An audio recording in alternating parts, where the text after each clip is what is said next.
If you would open your Bibles, Ecclesiastes 12, we're going to start in verse 7. It's Ecclesiastes 12, starting in verse 7. Then the dust will return to the earth as it was, and the spirit will return to God who gave it. Vanity of vanity, says the preacher, all is vanity. In addition to being a wise man, the preacher also taught the people knowledge, and he pondered, searched out, and arranged many proverbs.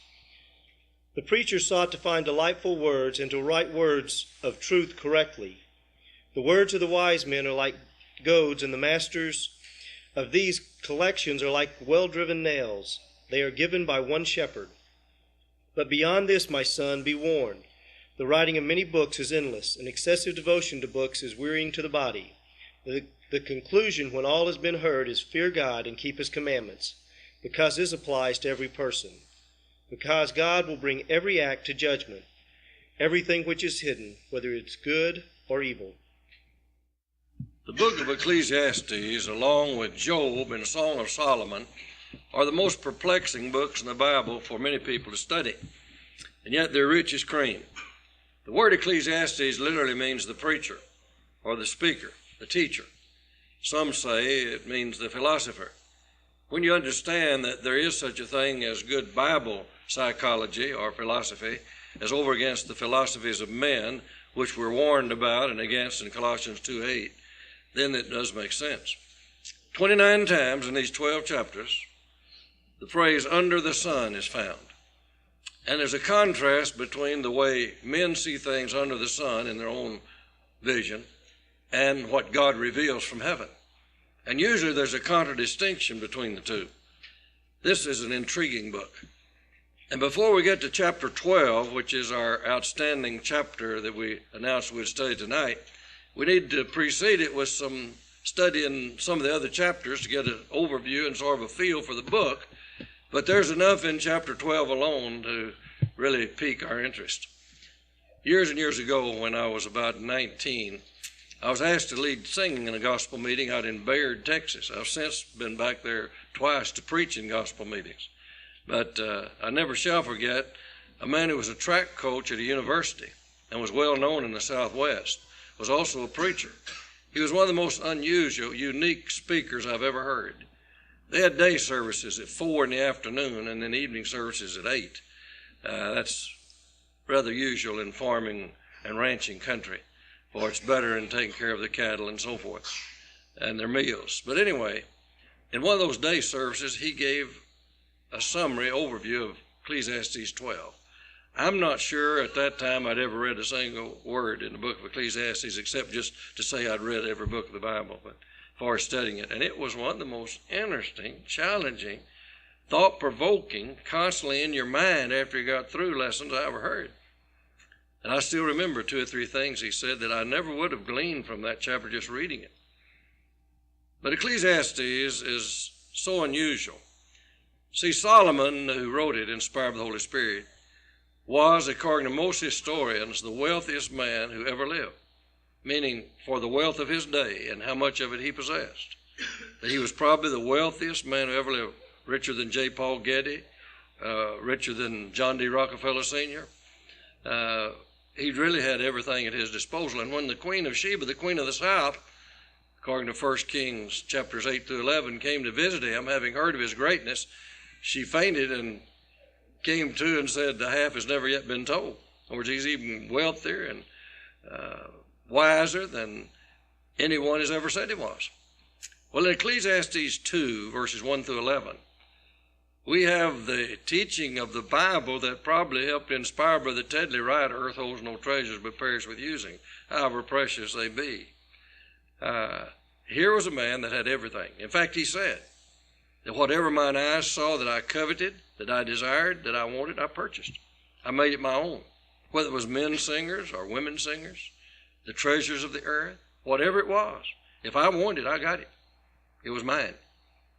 And now I come to the end of my life and look back over it and say, vanity and vexation of spirit are striving after the wind. There's no profit under the sun. And that reminds me of a song I mentioned briefly a month or 2 ago. Fade, fade each earthly joy, Jesus is mine. Perishing things of clay, born but for one brief day, pass from my sight away, but Jesus is mine. It's true that out of this life we're unable to take things of silver and gold that we make. All that we cherish and all that we keep we must leave behind when we fall asleep. I often wonder what I shall own in that other world where I go alone.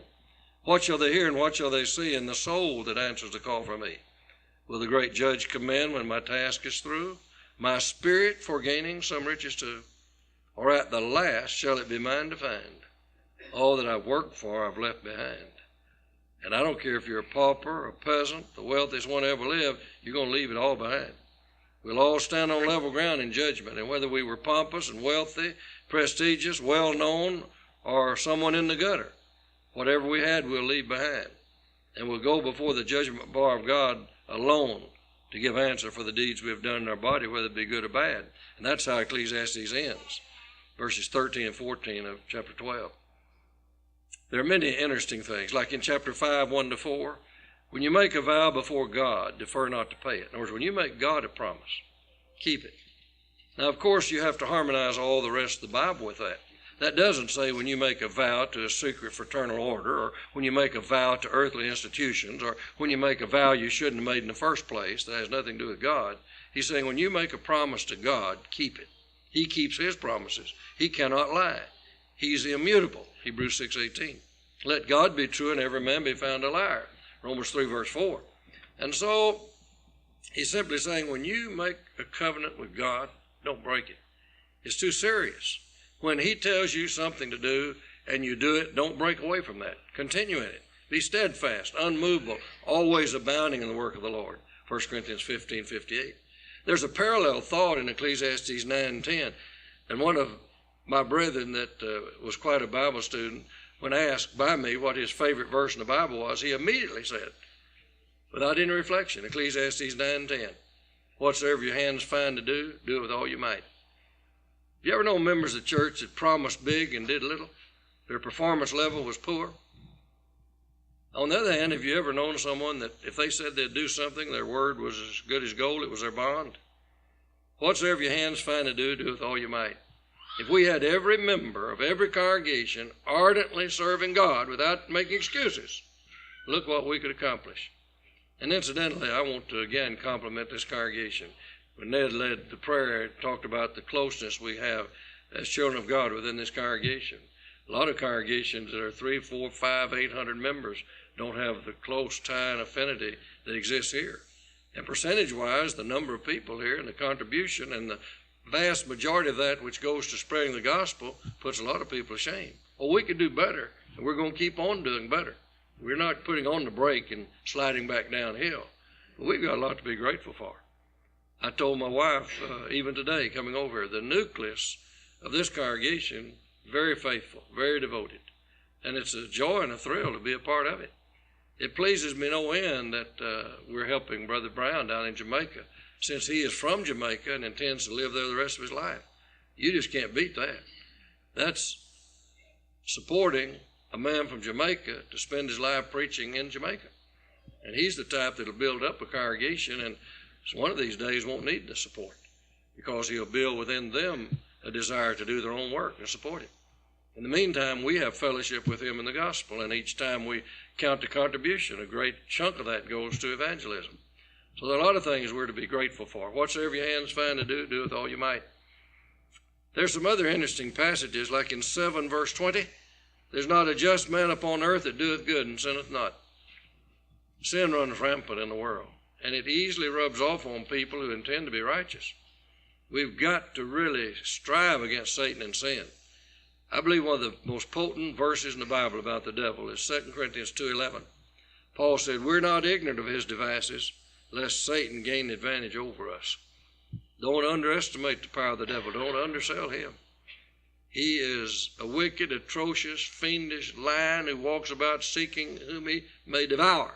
And you can only resist him steadfastly in your faith, 1 Peter 5:8 and 9. So we're not to give place to the devil, Ephesians 4:27 tells us. The Bible then is replete with passages that tell us that sin is very easy to commit. It doesn't take any effort at all to go to hell. And that's why the majority will go there. It takes effort, desire, determination to walk the straightened way that leads to life.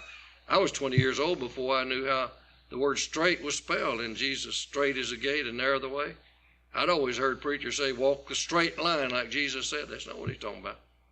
It's not even spelled that way. S-T-R-A-I-T, like the Bering Strait, the Strait of Gibraltar. A narrow, difficult passageway in the sea. You can't wander aimlessly through life and go to heaven. This haphazard wandering deal will wind you up in the place of perdition. But straightened is the gate that leads to life. And so we need to understand that it takes effort. And then there's a great verse on, are we born in sin? In Ecclesiastes 7:29. God made man upright, but afterward he chose out his own inventions. No, we're not born in sin. Sin is something we choose to commit. And every definition of sin in the Bible is not something you inherit, but something you commit. God made man upright. He's the father of our spirits. Acts 17:29. Hebrews 12:9. We started out on level ground, safe, but some chose to go the wrong way. It's a decision we individually make that separates us from God. That's what sin does. But it isn't God's fault. He didn't make little sinners. He didn't create people to come into the world steeped in sin, children of the devil, before they ever breathed. That's denominational doctrine that John Calvin made popular in his Calvinistic theology. It's not Bible teaching. Thou art my God from my mother's womb, Psalm 22:10. Jehovah formed the spirit of man within him, Zechariah 12:1. And a righteous God doesn't form unrighteous spirits within us. And then in chapter 8, verses 10 to 12, we have one of the most abrupt verses in the whole Bible. I saw the wicked buried. I've always been stunned and staggered by that statement. I saw the wicked buried. After 50 plus years of preaching and preaching a lot of funerals, I not only have seen wicked people buried, I helped bury them. I was the one they asked to preach over their remains. And it's really a sad thing when you see people there lifeless, their body in that casket. And what did our brother read from verse 7, the first verse? When we die, the spirit returns to God who gave it, but the body to the dust from whence it came. So what's in that casket is the body, which is dead. I saw the wicked buried. On the other hand, I've been privileged to preach the funerals for many righteous spiritual giants in God's kingdom. And though there's a tinge of sadness, mainly on the part of those who remain because of loneliness, we do not sorrow as those who have no hope for folk like that. 1 Thessalonians 4:18. Makes a lot of difference whether the people buried were wicked or righteous. Blessed are the dead who die in the Lord. That word blessed means happy. Revelation 14:13. But there's nothing happy about a sinner that dies outside Christ, lost. Remember the lesson in John 8 this morning in Bible class. Jesus said, you shall die in your sins, and where I go you cannot come. But then there's a passage in chapter 9 that is controversial, mainly not because of the Bible's teaching, but because of Jehovah's Witness false doctrine that has covered the world. And some people listen to them instead of reading their own Bible. Notice in chapter 9, verse 5. For the living know not that they shall die, but the dead know not anything. And they usually stop there and say, see, it says the dead know not anything. So when we die, we're like Rover the dog. We die all over, and that's the end of us. And so we go through life only once, live it with gusto, eat, drink, and be merry, for tomorrow we die, the Epicurean philosophy. And so they say the doctrine of the resurrection is false, and the doctrine of soul sleep is correct. They got it in reverse. But they go to this passage, only read part of it, and don't dare go to verse 10. Well, what is he talking about? The dead know not anything. Well, we've got to identify who the dead are. We'll get to that in just a moment. Notice verse 10. Whatsoever your hand find to do it with thy might, for there's no work, nor device, nor knowledge, nor wisdom in the grave whither thou goest. Well, what goes to the grave? The body. Put this down and circle it. Matthew 27, verses 51 to 53. When Jesus arose from the dead, quote, some bodies of them that slept arose and walked in the city. Not spirits. Some bodies. The bodies sleep in the dust. Daniel 12, 1 to 3. So that which is placed in the grave, the body, doesn't know anything. It returns to the dust from whence it came. But the spirit that God gave returns to God who gave it. Very, very important. Remember that. James 2 says the body, now listen, the body apart from the spirit is dead. So what's dead? The body. It never says the spirit without the body is dead. God is spirit, John 4:24. And when the spirit returns to God, who lives forever, it isn't dead, it's alive. So what's in that grave? The body. No, it's nothing. It has nothing to do with anything on earth. The body. Several years ago, I heard this story about Otis Gatewood, who wrote the famous book, You Can Do Personal Work. He went to Utah and did a magnificent job with the Mormons up there and even debated them and got on their radio stations and in their newspapers, the Deseret News and so forth. He did some of the best, if not by far the best works ever been done in that state against error that was so deeply entrenched. And he was a different type fellow who did his own thinking.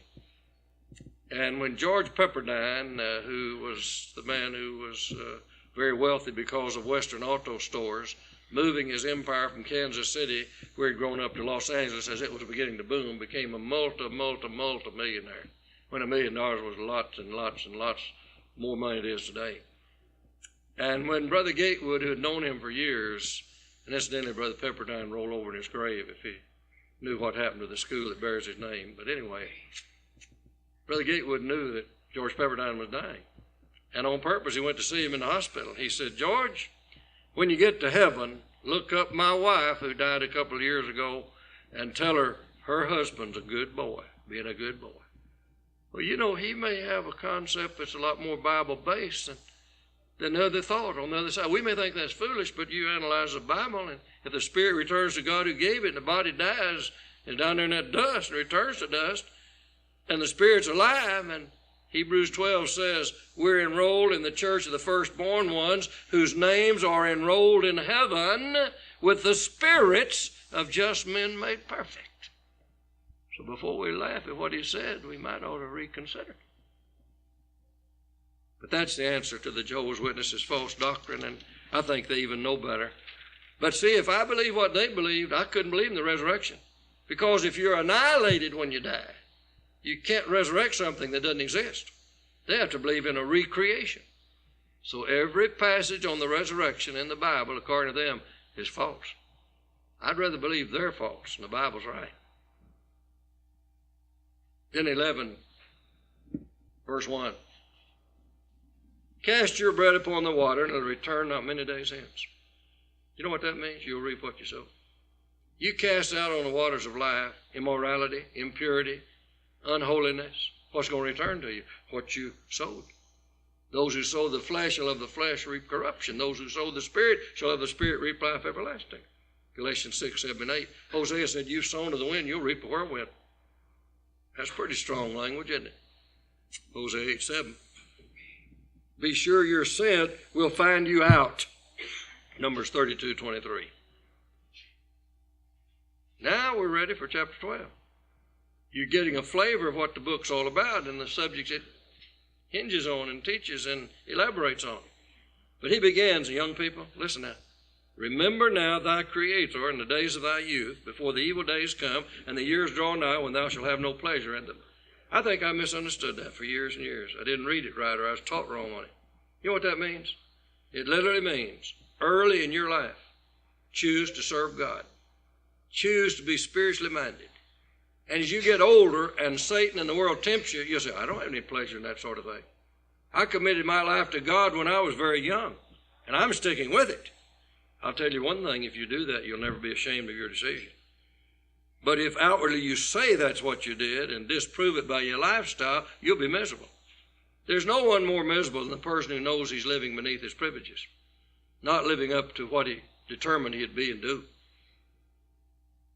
I love that poem. It's thought-provoking to me about the fellow who's older and he looks back over life and he said, I often wonder if I'll ever be the man I thought I'd be someday. It's haunting. I was talking to someone about a fellow I grew up with in high school. He's a gospel preacher and has been for a number of years. They asked me about him, and I said, he was always good. I couldn't say it about me. I said, as a young man, you could count on him to be righteous and spiritual and pure and godly. And I've never known a change to be in him. I'd be very disappointed if I learned that. But he was an example in every way a Christian ought to be. And early in life, he manifested that spirit of dedication and commitment. His parents were simple, humble, God-fearing people, and they built that into him. He early in life chose to serve God, and he didn't waver from it. Wouldn't it be a blessing if we could all say that? Fortunately, God has a way for us to come back and correct, or we'd all be in bad shape, nearly all of us, wouldn't we? I'm so grateful God said, come on back.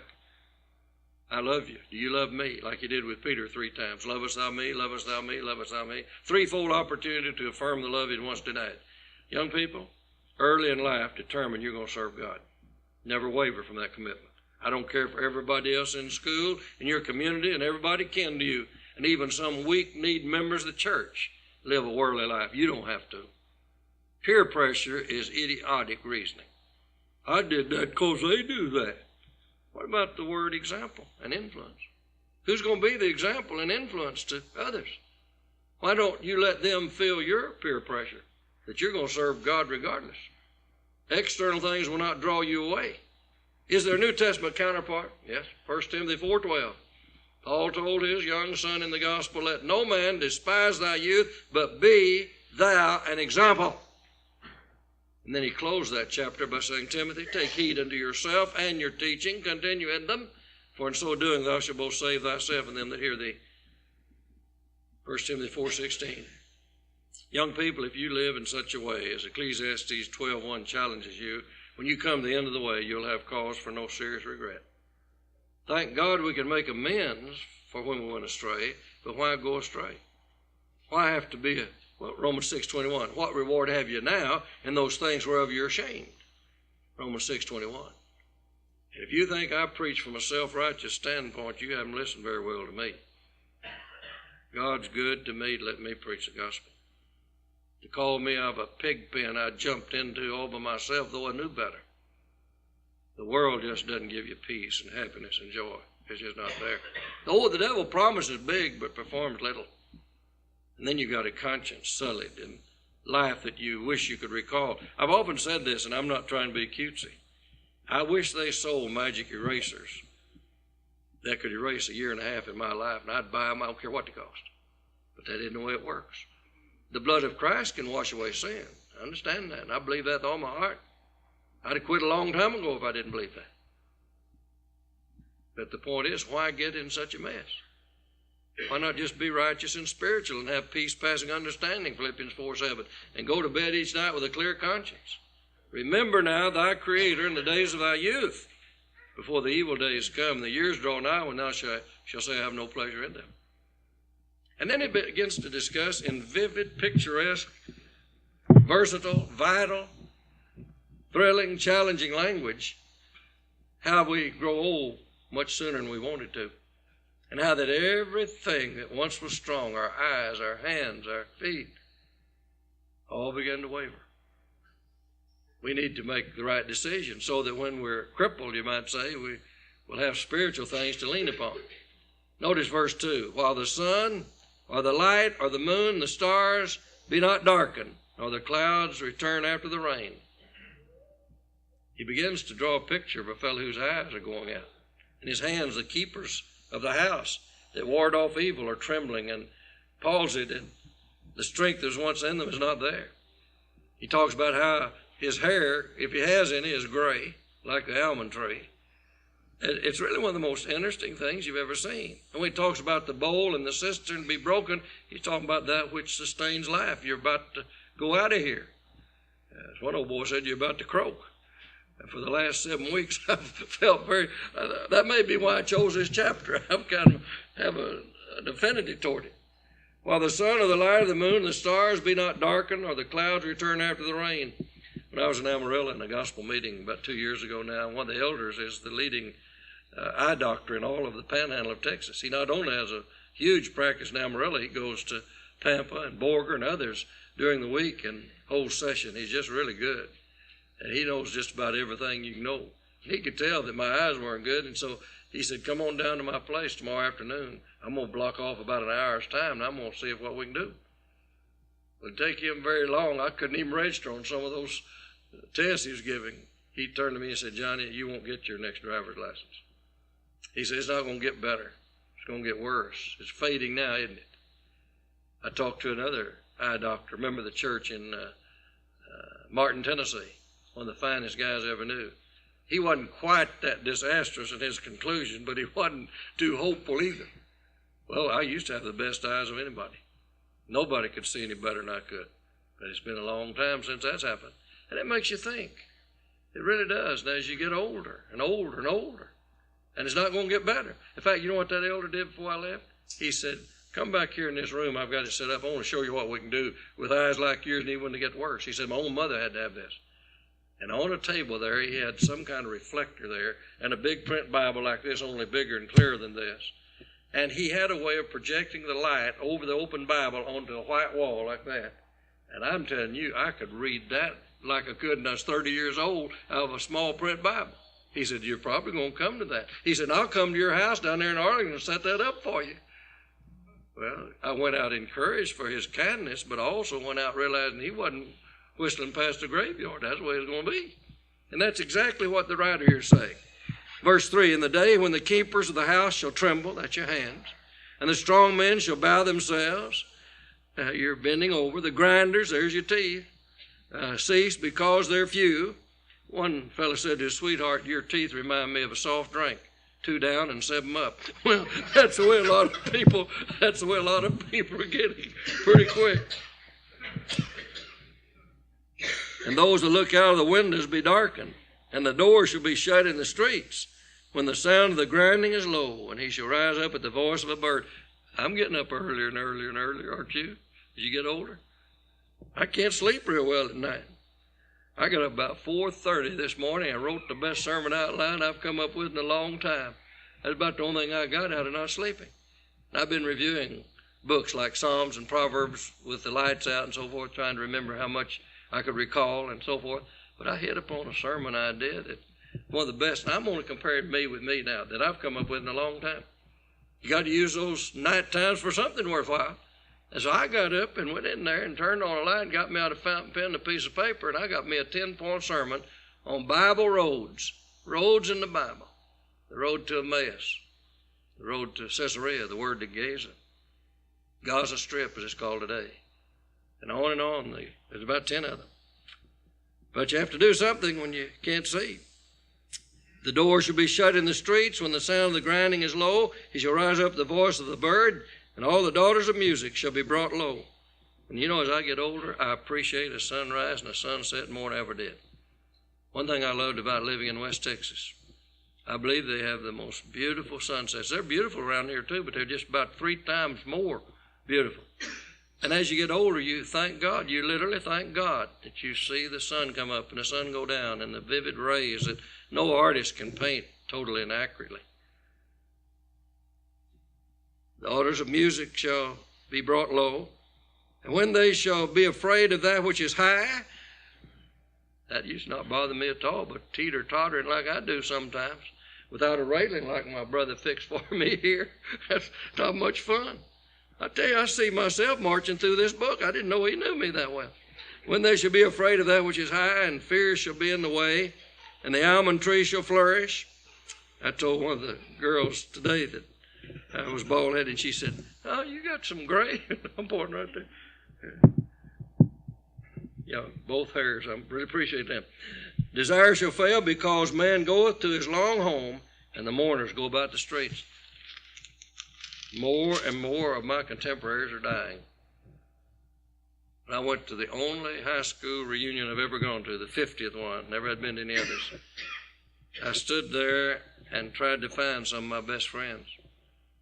Standing over there was a fellow that was one of the best football players I ever played with. He was starting left halfback, and I was the right halfback. And he was strong. But he had let smoking overwhelm him, and within a year of that, he had died.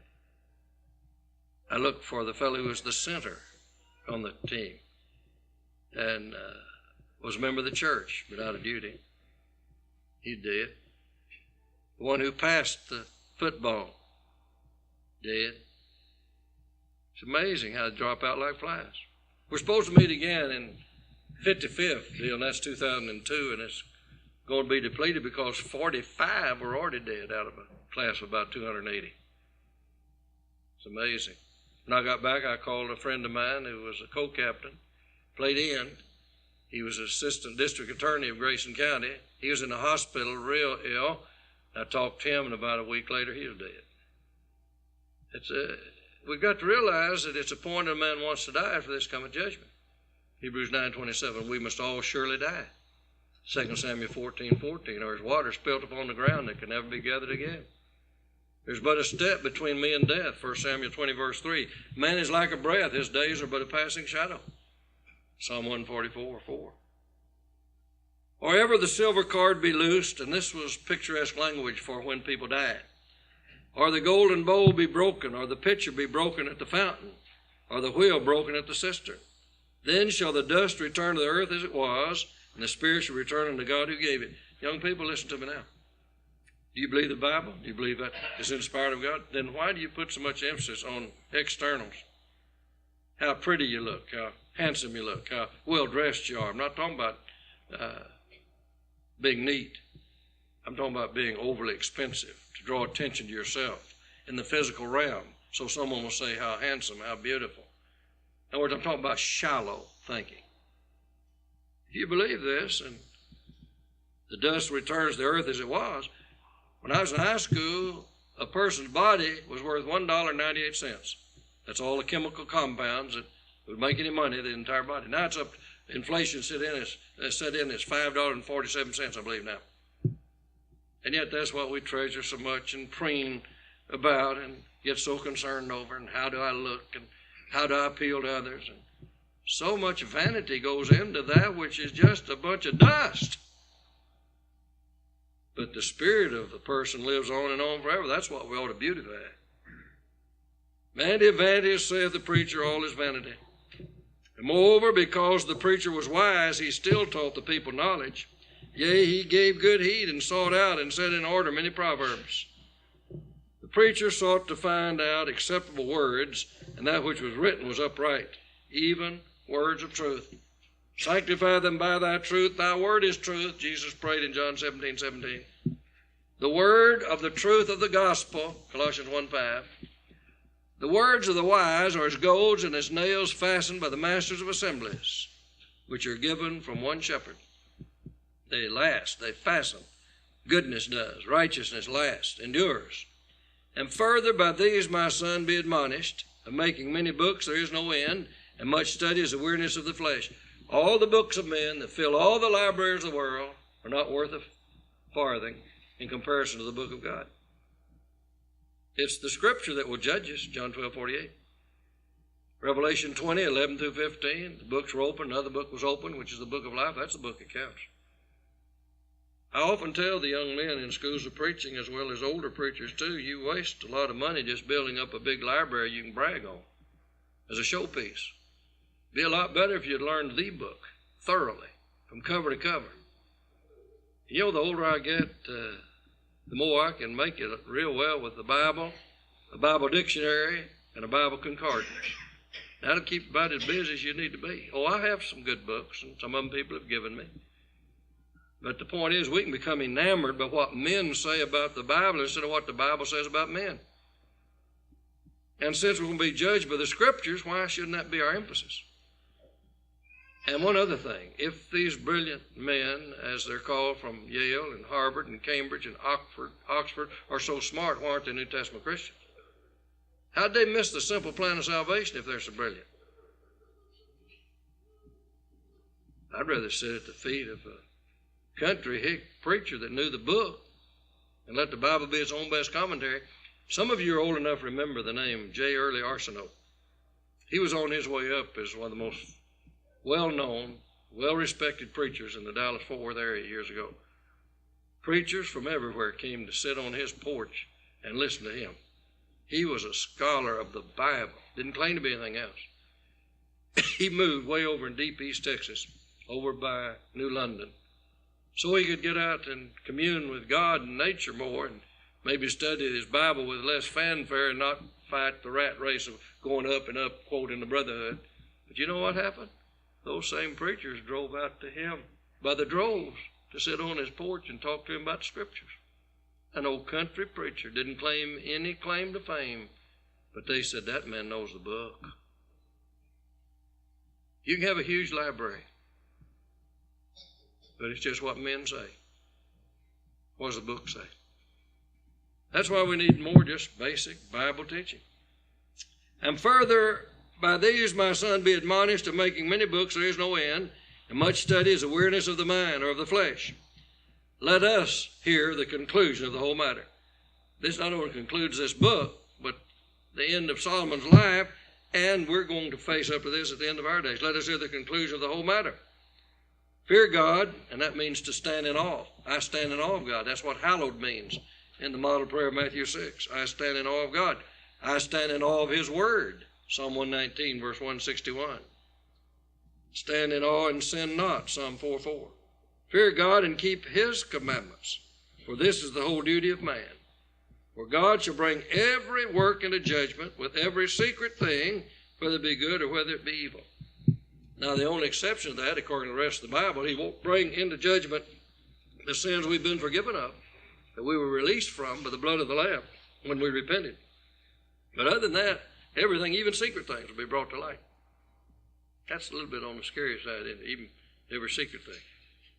You can fool the hapless public. You can be a subtle fraud. You can hide your little meanness, but you can't fool God.